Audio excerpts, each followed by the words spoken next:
Welcome to the MS&Me Radio Network. The broadcast shows are for informational and entertainment purposes only. They are not designed to provide listeners with specific personal, medical, or counseling advice. Individuals with a medical issue should always consult their healthcare provider. MS&Me is not responsible for content of individual shows.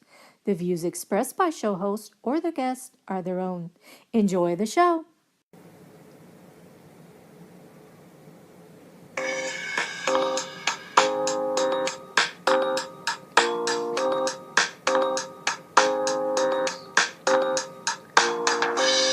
All right, that's it. Hello and welcome to a very incredibly special episode of A Couple Takes on MS. This is Dan Digman. And this is me, Jennifer Digman. And I say special because this is our 20th episode of this. Thank you. Yeah, it's worth a cheer. I just thank everybody for showing up and listening today. We have a great show because this is, depending on when you're listening, it's like our last episode, our last for 2017, or first one of 2018. Woo-woo! And that's our cheering section. Yeah, I'm the cheerleader today. And I think this is a really applicable topic to so many of us in the MS community and anyone, whether you're living with MS or not. New Year's resolutions. And the question of, do you do them or do you not? And our feeling, we will try to convince you in the next 25 minutes why you should do New Year's resolutions. Wow. For real. That's a pretty big build, Dan. That is. Well, 20 episodes in. I'm being You're being pretty confident that we want to tackle a tough subject, because New Year's resolutions are kind of a tough subject. I mean, you've made it through the holidays, and I don't know, as Dan and I are sitting here with bloated bellies from eating more holiday leftovers, the idea of resolution seems a little daunting to tackle. I resolved to not eat so dang many leftovers. And as typical, I resolved to watch what I'm eating and to lose some weight. So why, as we both joke about resolutions in the past and maybe the sense that we don't keep them, why are we tackling this subject now? And are we going to stick to our resolutions in 2018? And that's something that you introduced me to, or really pushed me on. And I think sharing this then with all of you out there listening, just the reason why they're so beneficial to have resolutions. I know when Jennifer and I first were dating, actually, you were the one who said, New Year's Eve, you wrote them down, and then I think after we got married, we wrote down our resolutions. And why did you start that practice? I can say I'm citing and blaming you, but thank you. I appreciate that. I'm crediting you, but why? What? I like the idea of credit a little more than blame. Well, I think it's kind of like my weight loss in the past, which is an ongoing struggle. I'm sure many of you out there can understand that. If you don't write it down, it doesn't feel like it's going to happen. You have to see it, like have a visual reminder of what you are going to accomplish this year. And I like something you said recently when we were talking about this program tonight. It's tonight here, but it could be in the morning where you're listening, or the afternoon. But when we were talking about this episode, you had said something that I thought was pretty profound about what the resolutions are. I think that's where we all, it's like, I think we're just, without it, I think you just are kind of winging things, or you don't have like a push. I think that, when you write it down, think of like your most successful businesses. And I mean, obviously, this is our life. It's not a business. But at the same time, to hold ourselves accountable for achieving these things, every business has a mission statement and has like strategic plans, and they have everything written down to kind of help you to prioritize and see what's important. I think that's what it is. It's not so much resolving to change anything necessarily when we write our resolutions down, but it's writing them down so it holds us accountable and gives us a vision of what it is we hope to do in the new year. And in case you missed that, the profound words that Dan said is it's a mission statement. It's your mission. What are you going to accomplish in 2018? By December 31st of 2018, what is your mission? What have you accomplished? And I think that was pretty deep to think about the fact that, like usual, I'm going to say I want to be an awesome wife to you. But if I just say it, that's one thing. But if I write down my mission is to continue being a wonderful wife and to work really, not that I think it's work, but if I continue to focus on our marriage and what's important, your health, my health, that's my mission, so that on New Year's Eve 2018, I can say, good job, Jen, mission accomplished. And gosh, I hope you don't say, hey, Jen, work a little harder on that next year. Yeah, you need to continue or keep that up. I do. I think it's when you have that mission, it like really then sets your like the parameters for your life, or helps you to prioritize and focus. I mean, Yeah. really narrow in on what you want to accomplish, because it's really easy to say, oh, in 2018 I'm gonna lose some weight and I'm gonna get in shape. Well, if you say I'm gonna drop 15 pounds, or I want to be able to, do 25 sit-ups 3 times a week, having that more focused, tangible number, I think really will help with your resolutions and help with your overall well-being. When I think it's and when you set that, it's almost like then if we strategize or just talk about encouraging everyone to do resolutions, or just really making direction or giving yourself focus. I think it's like be specific as possible. And it's one thing to say, oh, I want to lose weight. Well, like you had noted there, to say, oh, I want to lose 15 pounds. Well, then that's a tangible something there. And then you can even like break those down into smaller categories of saying, so 15 pounds, let's say 16, so I can do the math a little easier. So it's just like, but by 4 pounds a quarter. 4 pounds a quarter. And so that gives you the structure, and then that way it gives you the latitude. So I gain some weight this week, but I still can lose. And it's like just chunking things down into smaller pieces. So, one thing we've talked about now for probably 3 or 4 years is writing another book.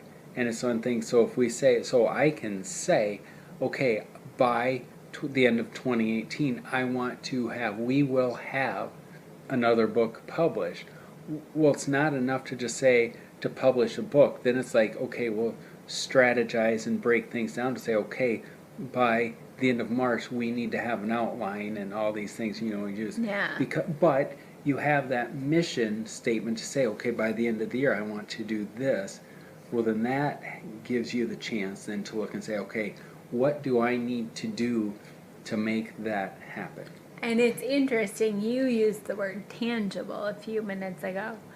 And I don't think it was minutes, but a few moments ago you said something about tangible. And my resolution, and I spoke with my caregiver, Crystal, I just was sitting there one day and I said, okay, I'm going to walk in 2018. Really? Holy wow. When's the last time you walked, Jennifer? Yeah, it's been over 15 years since I last walked. If you know my story, I have secondary progressive MS, and I've been using a wheelchair since May of 2002. But I would like to walk, and I realize that that's a tangible goal that's going to be pretty darn hard to reach. But if I break it down, maybe it's not going to be attainable, but it certainly won't be attainable with that attitude. But maybe a goal will be, I'll take a step in a pool. Whoa, that would be awesome. Or I'm going to move my feet more or something, I just know that I want to walk. in 2018. And I don't know what that's going to look like, but I would like to accomplish that resolution, that mission to work on my wellness, and that will incorporate like some weight loss certainly, and to work on some physical fitness. And maybe that's a big goal and it's unrealistic, but it's my resolution, and I am resolving to by December 31st, 2018, to have taken at least one step.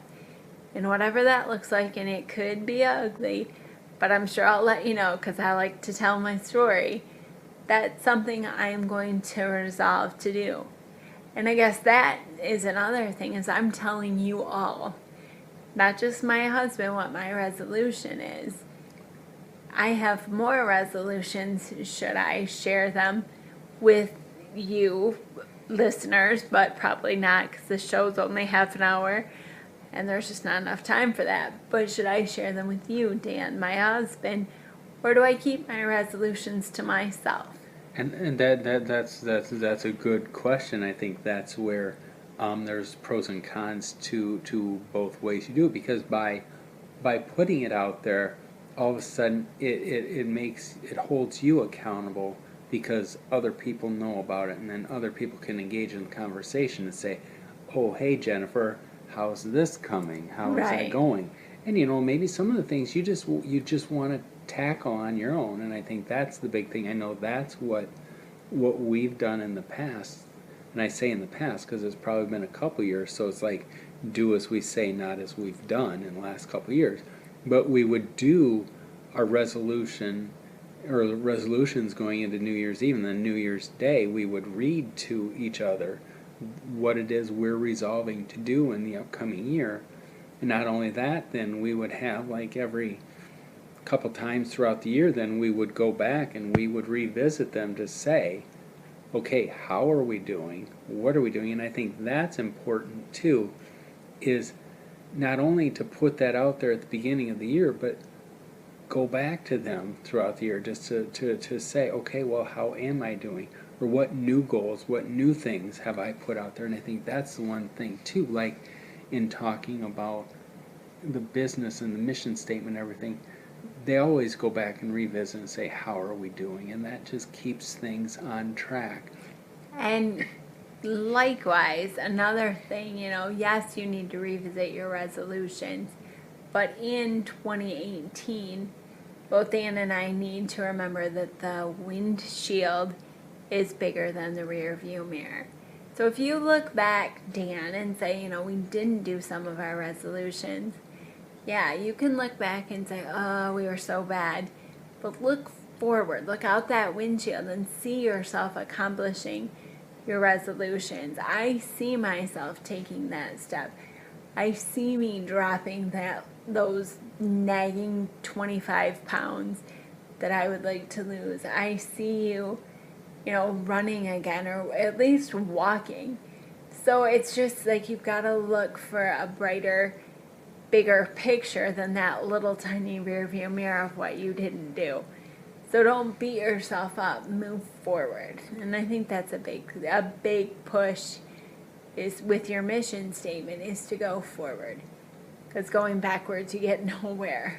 And I think that it's very much so looking at that, because especially with the disease, I mean, there's a lot of things we can't control with the disease, but the one thing that I resolve, and I don't know if we can find a better word than resolution or resolve. I mean, that's just typical, but I mean, the one thing I plan to do is stay on my medicines. I mean, to stay on track and take them as prescribed. It's really easy taking my disease modifying medication, and I have to take an injection every other day.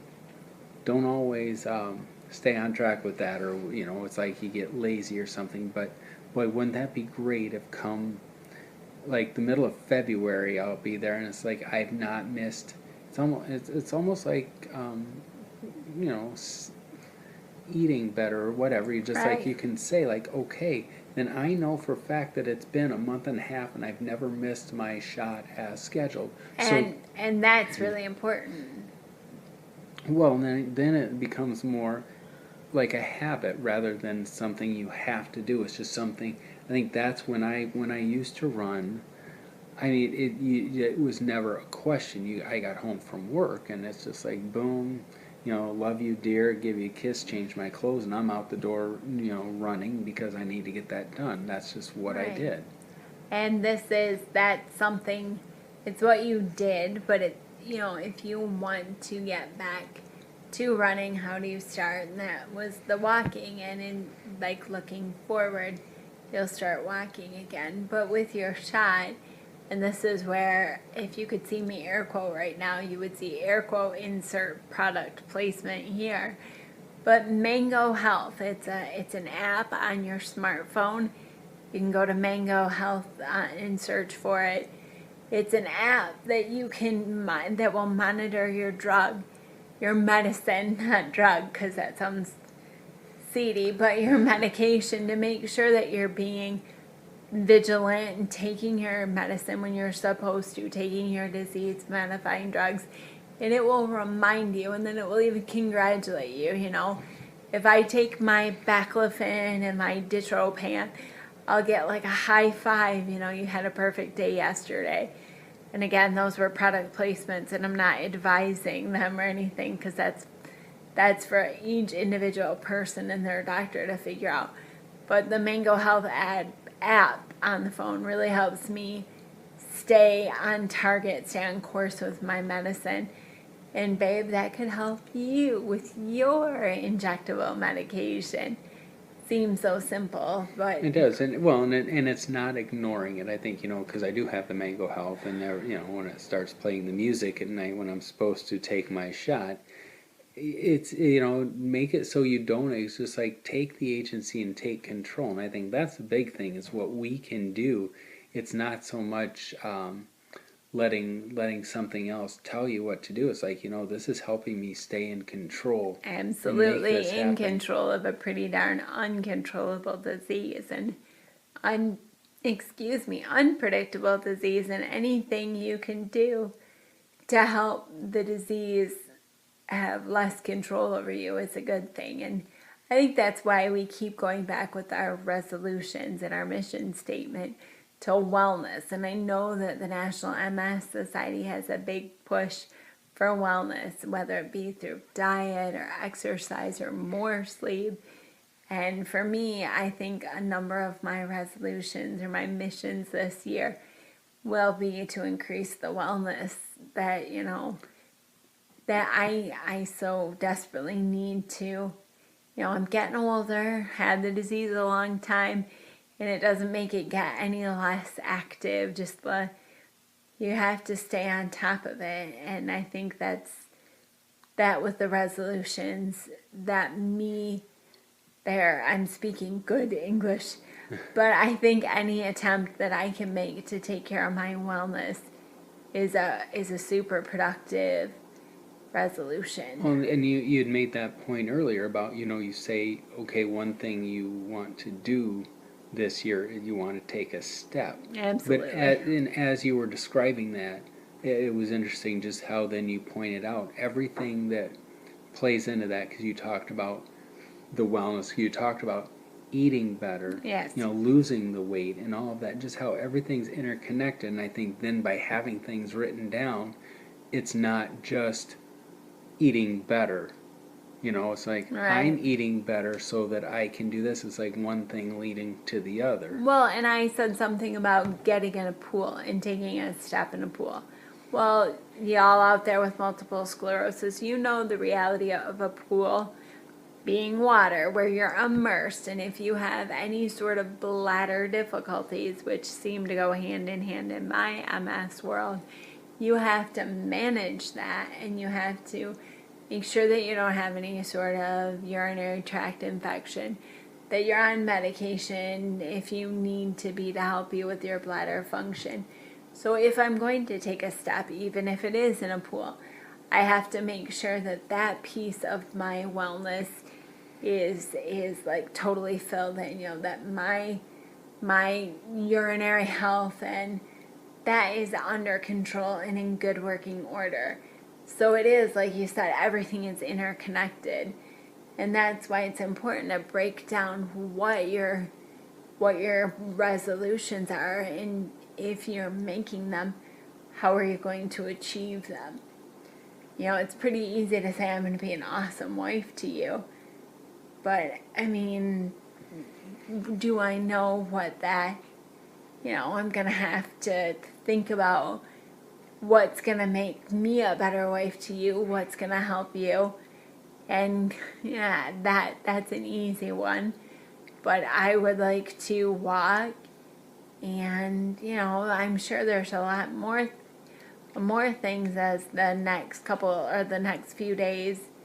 Boy, we're that close to the end of We're the that year. close, yes. As they come rushing by, what am I going to resolve to do? And I think that's the one thing, and I hear, a lot of you out there saying, well, I don't do resolutions because I never keep them, or I can't. Even just a small thing, even just to say, okay, I'm going to go to bed by 10:30 at night or whatever. Just something small, something, just something that you can do, and then you feel that success, and it just encourages more. And I think then that you can revisit that. Yeah, you can revisit that, and success begets success. When you can manage and you tackle one thing, like going to bed earlier, that's going to have that ripple effect, or, those pieces, interconnectedness that you were talking about. So you're going to bed early, so you're feeling more energetic. So you are taking your disease modifying medication instead of saying, oh, I'll take it tomorrow, I'm so tired. Or you're eating better, or you're exercising more. It's all related. Because then if the exercise the exercising, the eating better, then that encourages better sleep, and that encourages everything. And so it's like just how everything follows one another. And so I think that's where the benefits of the goals, the solutions, the mission, the resolutions, everything that you have written down. But that's the other thing too, is be mindful of them, but don't beat yourself up when you don't do it. Say I missed my shot or whatever. It's like, okay, well then now is the time to start over. I think we make a habit of, like, every time the new year comes, it's like, oh, this is a great day to start. You know what? It could be January 15th. It could be August 31st. Are there 31 days in August? Sure. Let's say August 28th, whatever it is. I'm not sure. That's every day is a great day to start. So don't wait till January 1st, Right. And that's why you write them down. You revisit like every quarter, like the first of every, 3-4 months, whatever. Just look at them again. Say, what adjustments do I need to make? What's working? What isn't working? And then you can redo. Because obviously, sitting there on January 29th, 30th, whatever, or even getting into whatever days, you can have lofty goals, but then life sets in. You're faced with the realities of what you can and can't do, or what is possible. Right, but change them. That is something you have to constantly correct. If it's important to you, which I hope your resolutions will be, it's worth constantly correcting and tweaking it, and you are worth that. And that's what's really important with the resolutions, is it's for yourself. And it may sound selfish, but if you focus on yourself and you make those resolutions, you will radiate confidence, or just that what you're accomplishing it will be so apparent, I'm sure, to others. And so that's why I think this is a really important topic. And so then let me ask you, Jennifer. Yes, Dan. So going into the new year, give me one resolution you have that's pretty standard year to year, and two, what's going to be a new one that you'll have in 2018. Oh, wow, that's a tough one. Well, standard is like the wellness, but me and weight loss, we are just buddies a long time. And something new is, I think, Gosh, boy, what is something I'd like to do? I'd like to work on a foreign language. Really? Yeah, I think that would be good. And now, same question to you, my dear. What is one that's standard and one that you haven't? Yeah. Well, I mean, obviously the revolving one that's always there is I want to write more. I want to, and write a book. And I think the new one is I need a new job. Wow. I want to find a job that makes me happy and completes me and fulfills me, and I think it's just finding that one thing, that profession that makes me feel like I'm contributing to the world. And me, as a good wife, I'm going to help you do that. And you, as a good husband, you're going to help me do my resolutions. And so, partners, I Right. think that really helps is to have somebody to help keep you focused to your resolutions and to keep you going. And I think that ties back then to what we talked about earlier as far as whether or not to tell other people. I think the more people know, the better, just because then that helps you, because then you're not accomplishing all of this great stuff alone, or it's like giving you that, so you don't feel the pressure like it's all falling on you. And you have support, which support and multiple sclerosis go hand in hand. And for that, we're all pretty lucky that we have support. And so with that, thank you all for supporting us throughout this last year. It's been an incredible honor to share our opinions, our visions, our focus, our ideas with you over the In last our year. 20th episode. Yes. Woo woo. And- One more cheer. Bam. And thank you also to MS&Me Radio Network for having us on this network with so many other incredible hosts. Thank you all for listening, and thanks again to Blue Draft Kid for composing the theme music to our program. And thank you all again. Hope you have a great 2018. Happy New Year. Exactly. Happy New Year. Send us your resolutions. Let us know what you think at danandjenniferdigman.com. Happy 2018.